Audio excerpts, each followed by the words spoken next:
right, got a 2022 Chevy Colorado key fob here. I'm gonna open it up and replace the battery, okay?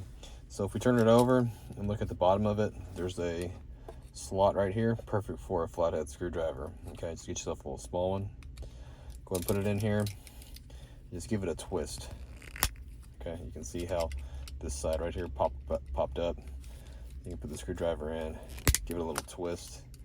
Just work your way around. We're gonna take this panel off, okay?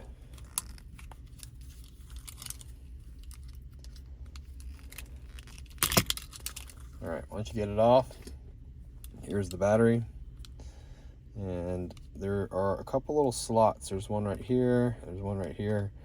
Just go ahead and put the screwdriver in here and you can pull the battery right out. Get yourself a new battery. I'll show you what size it is. Battery size is a CR2032, positive sign facing out towards us. We put it down in the remote like this first, lock it in there like that.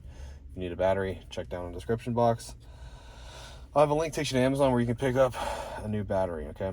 So we get the cover and we put the top on first, okay? And then we work our way down and just lock it back on just like that. We're all done. The video was short and to the point. I'd really appreciate it if you'd hit me the like button and or leave me a comment, and I hope to see you again in another video.